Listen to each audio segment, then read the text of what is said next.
Oh wow, pretty amazing. I just noticed that LinkedIn, hello, we are we've not updated the title for whatever reasons, but that's absolutely fine.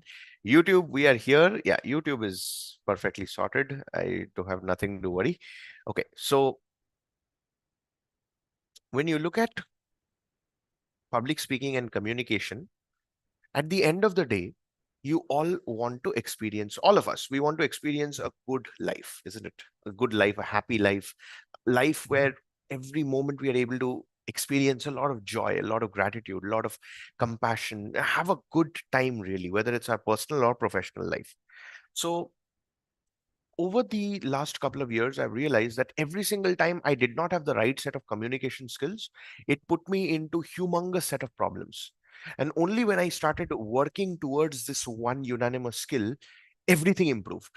So in today's episode, we are going to understand how just by practicing public speaking or even communication practices, you will be able to become a better version of yourself and have a phenomenal life as a whole.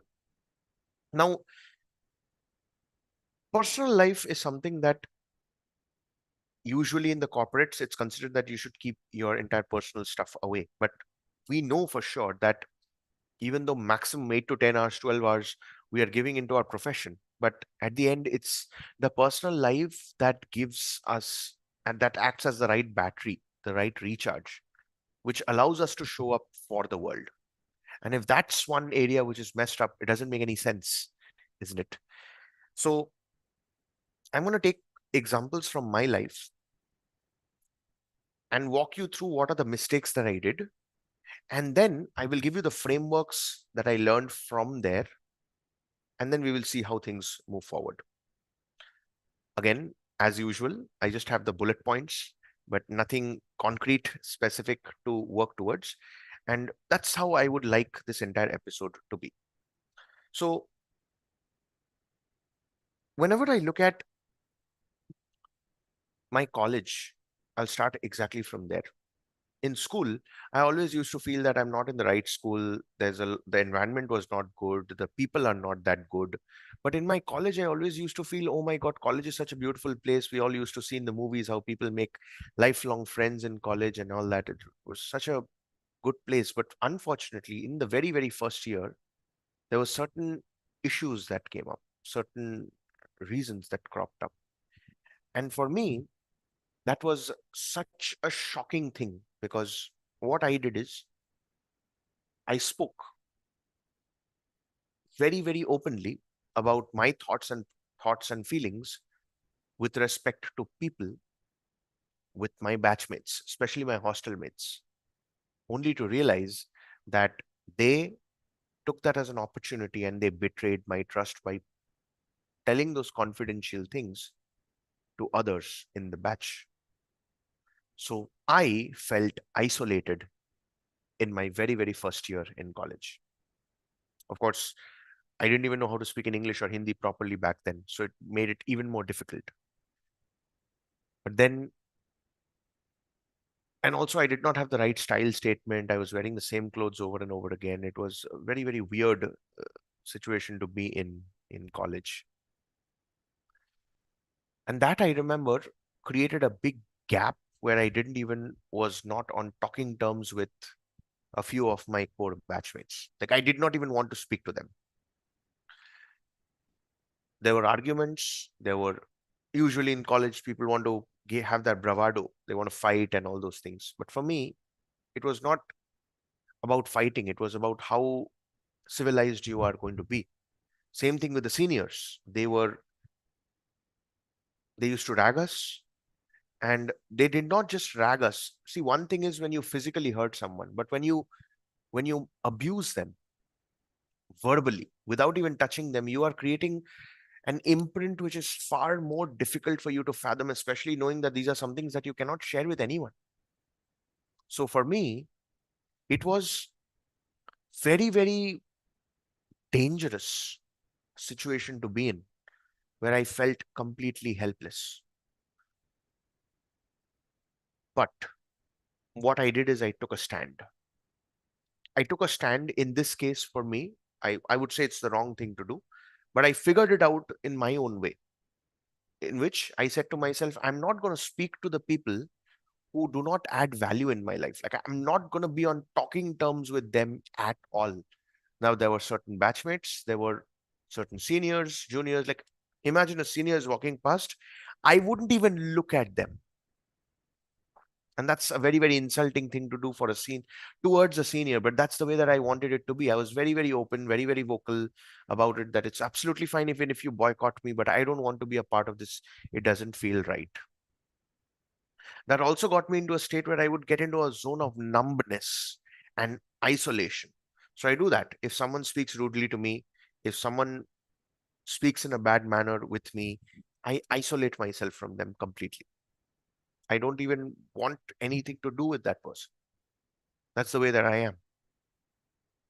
That put me in a state of complete loneliness, depression, anxiety, all of those things, panic attacks, all of those is what I used to go through when I was in my college, to such an extent that even to my professors also I was not able to open up because I knew that they won't understand.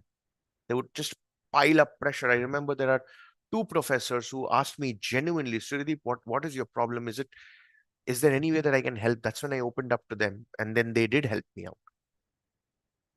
That was in college. Now, a little bit in my second and the third year, when I got into a relationship, of course, she was the hottest girl in our college back then. And it was such a phenomenal thing to even just think that I'm in a relationship with her. But then here's the thing that I realized, that everyone in college has their own dreams and aspirations, and everyone is carving out their own path. So for me, the fact that I was isolated in college, I found out solace in the volunteering activities through the Satya Sai Seva organization. So I would go for bhajans, I would go for Narayan Seva, I would go for medical camps. I got a chance, like the district youth coordinator became my mentor, you can say, in college, my elder brother of sorts. And even to this date, he's in touch with me. I can call him, I can speak to him. It feels really, really good. And it was in those activities where I felt, okay, now I am at home. So I would look forward to those Sundays, week in and week out. Of course, in college, I didn't really, of course, I spoke to everyone. Here's an interesting thing, right? I spoke to everyone, but I never m- would address anyone as my dear friend. There was always a very formal kind of a relationship with everyone in college. Same thing with the professors as well. I realized you cannot vent out, you cannot scream. Anything wrong that you do is going to be held accountable for. So I just have to make sure that I get the work done. I remember there were moments when my professors would just sign off my record sheet and throw it on the ground. I would just politely pick it up and walk across. That's how it is. But that's what held the resilience. Personal life, it just continued to move away because of this numbness feeling. However, the numbness also taught me how to help have that distance.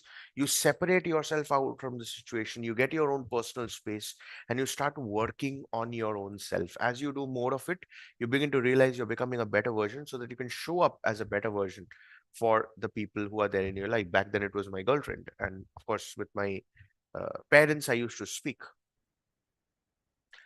And then came when I finished college and I expected that my parents will understand. COVID was going on, COVID, the second wave was going on. I thought my parents will give me that entire year to try something out, giving me that safe space. But home was not a safe space at all. I had to take a step back and leave and build things out on my own. And that's when I developed a very, very personal relationship with Yogeshwari. Now, even in this relationship, will I say that there are no conflicts? Definitely there are conflicts. But what we've come up is what I shared in the previous live, right? Setting the context, talking about the problem and discussing over the potential solutions and the action steps that we need to take. These were the things that I was always, always obsessed about. But during that entire time, I also met certain people, professors, the leaders in the Satyasai organizations, the fact that I was doing all my credentials, certifications under the Satyasai Seva organizations. There are some amazing people whom I met, and I felt that they were genuinely the ones who listen to you. The moment I understood that, I figured you look at some of the greatest legends on the planet, some of the greatest coaches, trainers, experts, even the people that I look up to. I've got a chance to meet Digital Deepak, Ankur Warikoo, Siddharth Rajshekhar, Tony Robbins virtually, Eric Edmiades virtually. And when I see these people, they are some of the world's greatest listeners. All the more whenever they speak, it's that powerful. So when I started implementing that in my life, especially in the last 6 to 7 months, I felt the relationship with my loved ones grew exponentially, where I am giving them that space where they can open up to me and I am just listening. Listening in a manner not to speak, but just listening, undivided attention. Not to give them gyan, not to give them solutions, not to give them, not to solve their problems, just being there listening. And that's what made me realize the world that is moving far too forward, technologically getting advanced, we are failing to have a place where people will listen to us. And that is where communication plays such a role. How do you ask questions? How do you set the context? How do you tell them that, listen, whatever it is that you share is confidential between you and I? How people are able to trust you to such a manner where they will be able to open up in a way that they know that you're not going to tell them anything. They will just feel lighter. Now, a counselor does it beautifully, but counselor charges money for the same. Now, at some point of time, do I want to have my counseling credentials? Definitely. Why not? I have a DCI license. I would love to have uh, a counseling thing as well. But then, if you observe, it's not just that you want to listen, but you also have to understand what's the tonality. Because I'll tell you, in most cases, especially in loved ones, there is a standard tonality that goes in always, and that's called as the default tonality. Usually, for my parents, it's always a tonality of sarcasm.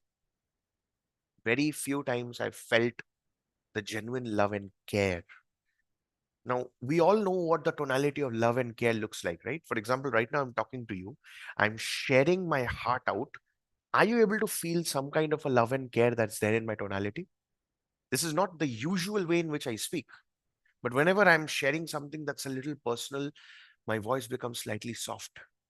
The expressions numbs down. The, the volume is somewhere in the 4 to 5. And the way I end the sentence, the volume comes a little down. Now, these are patterns that needs to be observed. And if I speak to my mom the same time, my dad the same time, my brother the same time, and I maintain this tonality, they will know that I'm creating the safe space subconsciously. And they would want to open up. That in itself is the head start. The moment you get the tonality sorted, it also brings about how you make an effort to remember things. So any new person that I meet, I always try to ensure that I have their name learnt and I repeat the name a multiple times so that I'm pronouncing it properly. And then I can refer stuff that they have told me and bring it across, which makes it so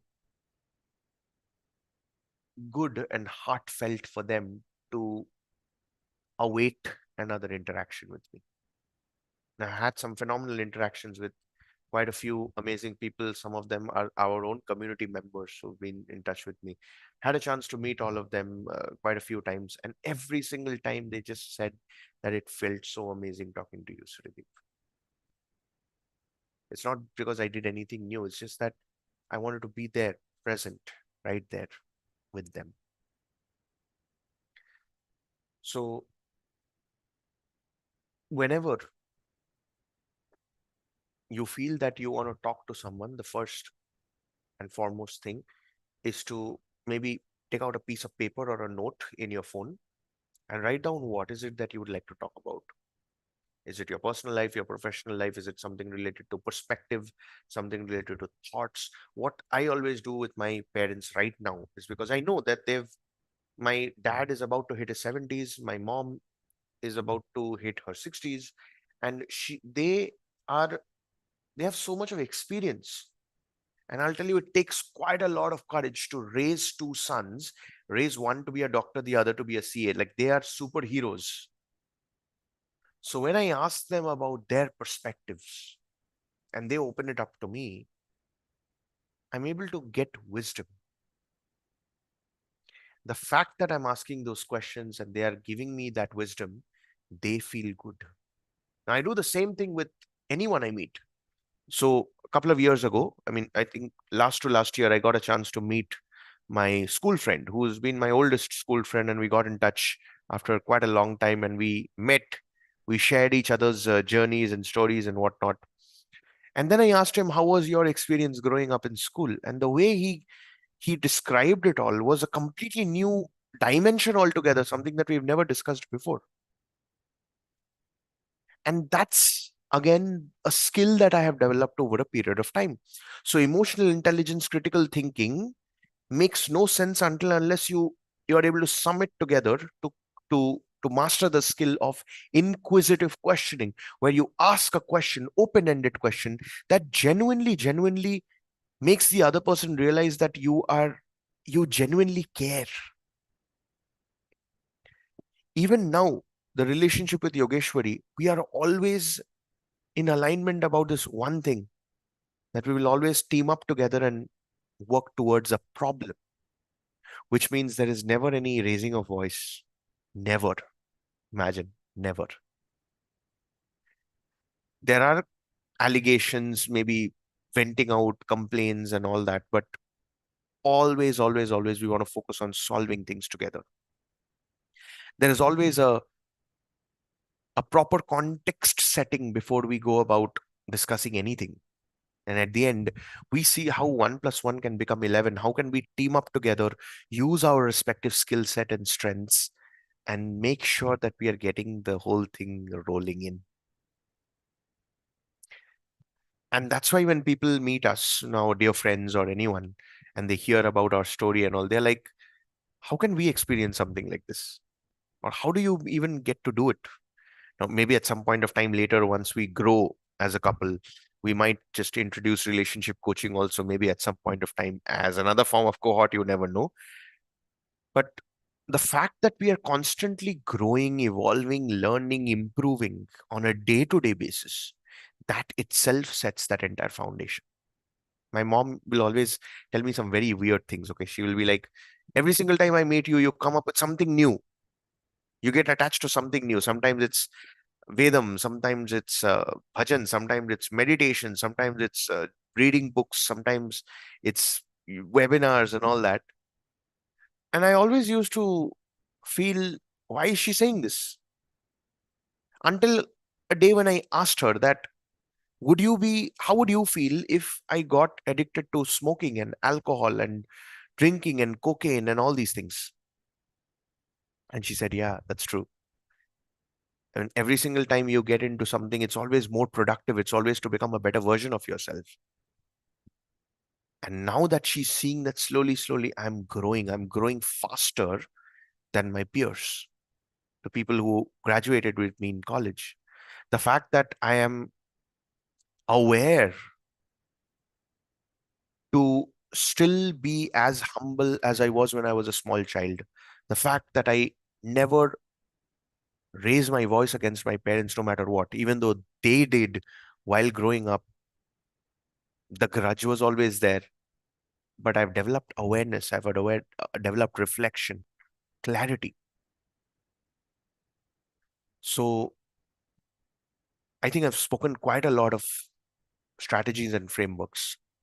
But if there's anything that you would like to work towards, like you writing down what is it that you want to talk about, why is it important to talk about it with this person, what happens when you don't talk about it, how can you go about setting the context, what are the questions that you can ask, you will begin to realize with each conversation with your loved ones in your personal life, is actually giving you all the skill set that you need, all the communication skills learning that you need. You can straight away take it and implement in your professional life as well. So these are the things that I wanted to discuss in today's live. From tomorrow onwards, we are taking a slight little detour. In the month of February, we are not having any cohort. The participants who signed up, they are doing an entire month of warm up where I'm doing more one-to-ones with them. Their live batch is going to start with the March folks. So throughout Feb, whoever is joining, they'll get a chance to join all the way from the month of March itself. This entire month, we are upgrading our cohort massively, Yogeshwari and I. And what you will see from tomorrow is me diving deep and talking about specific patterns that I've observed in our students so that I can directly bring them up to you. That way you will learn, you will fast track, you will get a sneak peek of what's going on in the background, and it'll help you take a calculated decision. And you'll also start learning little frameworks that works like magic. So I'm just revamping the things a little bit more. It's going to be crazy and amazing.